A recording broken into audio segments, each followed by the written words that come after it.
Kita masih ada di dalam renungan bahwa Yesus Kristus adalah Tuhan yang tidak dapat dibantah. Di dalam kitab Injil Yohanes pasal 14 ayat 7 berkata, "Sekiranya kamu mengenal aku, pasti kamu mengenal Bapa-Ku. Sekarang ini kamu mengenal Dia dan kamu telah melihat Dia."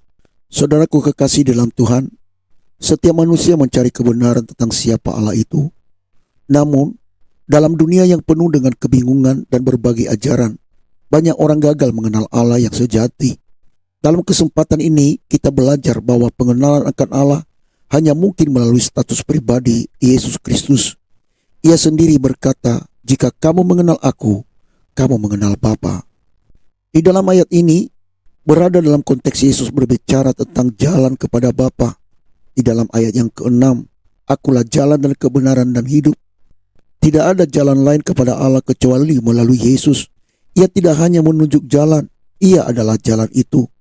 Ini membuktikan bahwa Yesus bukan sekedar seorang nabi atau guru moral, tetapi satu-satunya jembatan antara manusia dan Allah, sesuatu yang hanya bisa dilakukan oleh Tuhan sendiri. Yesus berkata, "Sekarang ini kamu mengenal Dia dan kamu telah melihat Dia." Allah yang tidak kelihatan dinyatakan sepenuhnya dalam pribadi Yesus. Di dalam kitab Kolose pasal 1 ayat 15 berkata demikian, "Ia adalah gambar Allah yang tidak kelihatan, yang sulung, lebih utama dari segala yang diciptakan."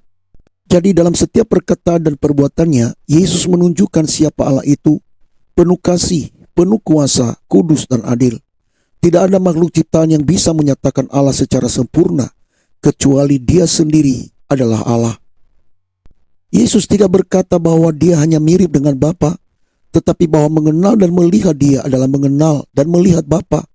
Ini berbicara tentang kesatuan esensi antara Yesus dan Allah Bapa. Di dalam Yohanes pasal 10 ayat 30 juga mempertegas, "Aku dan Bapa adalah satu." Pernyataan ini adalah bukti bahwa Yesus mengklaim keilahiannya dengan tegas. Jadi jika kita ingin mengenal Allah, kita harus mengenal Yesus. Percaya kepada Yesus berarti percaya kepada Allah. Menerima Yesus berarti menerima Allah sendiri dalam kehidupan kita. Menolak Yesus berarti menolak Allah. Tidak ada alternatif yang lain.